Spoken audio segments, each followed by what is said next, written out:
So if you're like me and you're currently dealing with a little bit of a stiff or sore neck, I want to show you a really simple exercise that you can do with a ball that'll give you the best chance to get these symptoms to go away quickly. And then afterwards, I want to talk to you about why your neck might be sore in the first place and what you may need to do or change to give yourself the best chance of preventing this from ever coming back again in the future. So if you've had enough of how your neck currently feels and functions, then let's get into it. G'day and welcome back to the channel. My name's Grant Frost and I'm an Australian musculoskeletal physiotherapist who is genuinely passionate about trying to figure out the root underlying causes of all the aches, pains, injuries and dysfunctions that I see day to day as a physio. And before we get to this exercise, the first thing that we need to do is establish a baseline. We need to get a very strong understanding of how your neck feels and functions first, so that after doing this exercise, we have something to immediately compare it to see if anything has actually changed. And for me, clinically, that may look something as simple as moving your head in different directions. So first things first, sit or stand up nice and tall and turn your head as far as you feel comfortable to the right. Take note of how far you feel you can go. Take note of how it feels. Do the same thing all the way around to the left. For me, this feels like a fraction more restricted than going around to the right. Look all the way up as far as you can, and then look all the way down as far as you feel comfortable as well. As I said, take note of how far you go, but also how it feels. Remember that, then grab a hold of a lacrosse ball, a tennis ball, a massage ball. We just want something round that can get into the joints of your neck and the soft tissues to go looking for any hidden restrictions. Typically, the majority of the rotation in the neck comes from the top few segments of that neck. So with your ball, we're going to start right at the top of your neck, right in the middle. But we're just going to let it roll off to the side a fraction. So where the bumps are down the middle, we just want to be off to the side a little bit. We're just going to lie down and let the ball push into the neck. We want to make sure that you just rotate your head a little bit, maybe sort of 45 degrees to that side, just so you feel like you can get some good purchase from the ball through the joints of your neck. And then just spend some time letting the ball sink into these tissues, asking them to release. Immediately compare it to how it feels on the exact same joint on the other side. The ball feels like it kind of sinks into this tissue a little bit more. So regardless of where you feel your symptoms are or where you feel your pain might be, we actually want to pay more attention to where those handbrakes are, because the pain may just be a consequence of that restriction. And then, like we always do with this, we just want you to spend a couple of minutes here just letting the ball push in. Make sure that you do try and use your breath to try and get things to calm down. One of the hallmarks of a neck that's become irritated and stiff with that acute wry neck type diagnosis is as soon as you feel pain and discomfort when you turn your neck or use your neck, that is a dead giveaway that your nervous system in the background has become a little bit more heightened and on edge than it could be. And when we're trying to get you through this as quickly as possible, we don't just want to look at you as stiff joints and tight muscles. We also want to recognize that your nervous system might be a little bit more heightened and a little bit more on edge on your behalf, and it also needs our attention. So by finding a spot that feels restricted and tight, and by taking a full breath in, and then relaxing and prolonging that exhale as much as you can,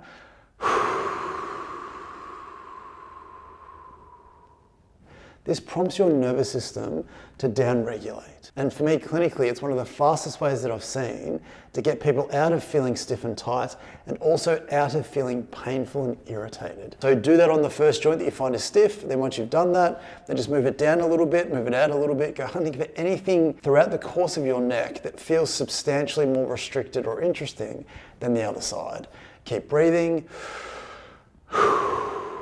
Encourage that tissue to relax and to give, and then just systematically work your way down lower and lower, trying to find the spots that you feel are the most relevant. So for me, a couple of these tight spots up the top are definitely more restricted than I would expect and what I would anticipate should be there. But I just want to give it a second just to relax, give it a second to free up. I can feel some of the soft tissue starting to give a little bit. It does take a little bit of time for the joints to start to give under this kind of pressure. But as I work down lower and lower towards kind of the top of my shoulders, the base of my neck, these tissues here feel less restricted but more tender. So for me, if I had an acute wry neck where when I turn my head it feels quite sore, these might be the areas or the levels that have become irritated. But from a diagnostic perspective, it's more likely that the joints that are stiffer above those irritated areas are the reason why the areas immediately below have become irritated, because they're not moving the same way. They change the way that that irritated area is loaded, how it feels, and increases the likelihood that it can become irritated and annoyed. But like anything, if it feels tight restricted, I just want to take my time, encourage my nervous system to relax. It'll help the tissue release faster. It'll help things become less tender faster as well. Again, you can do the other side if you feel like there is some resemblance of tightness and restrictions, but spend the most time on the spots that you feel are the most restricted. And once you've done that, immediately recheck the same movements again to see if anything has actually changed. So for me, if I turn to my right side, all of a sudden my left side doesn't feel like it jams up as much. I feel like there's more give and more opening through the areas that I was working on to get around here. As I come around to my left-hand side, again, it feels like I'm going further because I'm able to go through some of those restricted joints a little bit more. I still feel like there's a little bit of soft tissue tightness around here. The great thing about testing and retesting is that if I then grab the ball, lie down and place the ball where I feel that tightness, I can get rid of it, then keep reassessing my movements again to clear up as much of that residual restriction as possible. And while we're certainly going to get to a muscular stretch in a second, the next thing that we need to talk about is why have these joints become stiff in the first place, and why it isn't some of the common thinking around sleeping funny and pillows and mattresses. So as mentioned, if you have found a whole bunch of tight, stiff, restricted or tender tissues in your neck, and once you free them up, you feel like things are starting to move a bit better, there has to be a reason why those tissues in your neck and why these tissues in my neck have become more restricted, more tight, more tender and overloaded when they shouldn't. For most people, we go to bed feeling relatively good, but when we wake up in the morning and we suddenly can't move our neck or it feels really sore or jammed up, it makes perfect sense to blame what's happened in between. The position you've slept in, the quality of your pillow, the quality of your mattress. But when we take a big enough step back, we realize that that generally isn't the case for most people. What I find is that how you wake up in the morning is often a distinct legacy of what you took to bed from the day before. And when you go to sleep, your body just recovers from those things and then you wake up with the consequences. One of the examples that I like to use is this idea of going to the gym and doing 1,000 sit-ups. If we both went to the gym, did 1,000 sit-ups, by the end of it, we'd both be pretty tired. When we go to bed, we'd still be pretty tired, but we wouldn't necessarily be sore. And it's not until we go to sleep, recover from that, do we then wake up with the potential to have our abs screaming at us because of those 1,000 sit-ups from the day before. But what's interesting about that scenario is that the 1,000 sit-ups stand out. If you were to wake up with random abdominal pain and you look back and think, well, I did 1,000 sit-ups, that makes perfect sense. But for most people who experience back pain or neck pain when they wake in the morning, the thing that happened from the day before isn't as obvious as 1,000 sit-ups. For most people, it's generally something that relates to a sustained posture or a position. Being on a computer, being on the couch for a few hours using your phone, doing arts and crafts, reclining back into a chair and almost watching TV through your feet. Typically, there's a very boring, non-sexy explanation that doesn't stand out in the moment, but still overloads and potentially irritates those tissues so that when you go to sleep, your body recovers from that and you wake up with those consequences. So for me personally, my son and I have been playing a lot of Fortnite recently. I don't like to sit too much, but recently I've been sitting down on the floor. Typically, I'm very conscious of being tall with my shoulders back and being in a really nice posture. What I find myself towards the end of it is I'm consistently getting stuck into these shapes where I'm sort of poking my chin out, craning my neck and subtly jamming up those upper joints of my neck. So for me, finding that stiffness in there then requires me to try and analyze, am I spending time looking down acutely through that part of my neck?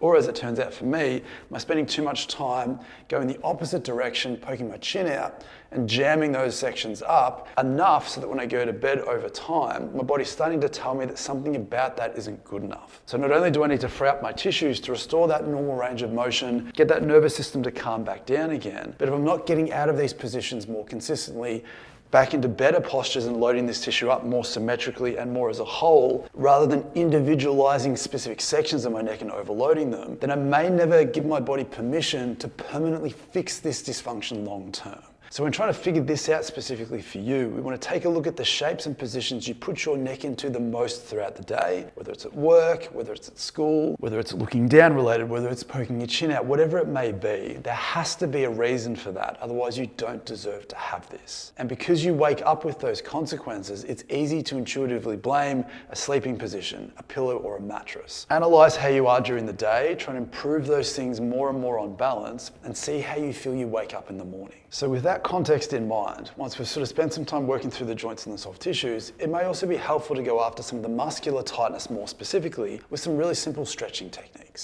So when trying to do the best job of clearing away as much of this tight, stiff, overloaded, irritated tissue as possible, you absolutely need to go after the joint tissue underneath because that's the deepest structure. And if you have some muscular tightness over the top, which we're hopefully going to stretch in a second, that muscular tightness will consistently want to keep being tight if the joints underneath are asking them to be that way. Thankfully, the techniques for that are relatively simple, relatively basic, but you do need to listen to your body to find the best version of this exercise. What I'd like you to do is, finding yourself in a comfortable sitting or standing position, place your fingers on either side of your neck. Hopefully once you've used the ball, you'll get a strong sense of where the main tight, stiff spots tend to be. And again, for me, because they're up a little bit higher, feel it might be down a little bit lower, I'm going to focus on this upper left-hand side and a little bit of the right-hand side to see if I can clear away some of that residual tightness for me. So what I'd like you to do is, with your middle fingers, have your middle fingers not right on the bump at the middle, but just off to the side at about a 45 degree, and try and feel for some of the boniness on either side of that neck. Now, obviously, over the top of this is where the muscular tissue can be. What I'd like you to do is I'd like you to look up a little bit until you feel the joints under your fingers tend to move. I then want you to tilt your head away from the side you're trying to stretch. So for me, it's my left-hand side. So tilt away to the right-hand side until I feel it tighten up a little bit. And I gently want to twist my head away and rotate my head away again until I feel it really tighten up at the end of that range. You'll feel the joints move and stop moving if you have your finger in this area. Then what I'd like you to do with your other hand is just place your hand, whether in a fist or at the back of your hand, on your forehead, your cheekbone, wherever you feel comfortable, maintaining this sort of tensed position. I'm going to get you to keep your hand where it is and push back isometrically without moving your head to tense up all of this tightness. So once I've found that tightness again, I'm going to keep my fist where it is. I'm going to gently push my head back into it. I'm going to try and push backwards. I'm going to try and rotate into it just to try and tense up that tissue. We're going to hold this tension for about 5 to 10 seconds, because what will happen is you should feel like it starts to release a little bit, but when you relax and stop pushing, you should then immediately feel that area is immediately looser to some degree straight away. Then you can just move down a little bit lower to the next area, look up again, tilt away, rotate away until you feel it really tighten up. Place your hand there, push back against it. This one feels a lot more involved for me. So I'm going to hang it here for about 5 seconds. I'm going to relax. I'm going to see if I can go a little bit further into that position than I could before. Then I'm going to tense things up again. I'm going to count to 10 this time, just because I feel like I need a little bit more time under tension here. I can start to feel it subtly release a little bit. It's getting a little bit less intense. Then I'm going to let go, make sure that I'm moving again, and then immediately I'm going to turn my head again, and instantly for me, it feels like I'm turning further to that right side.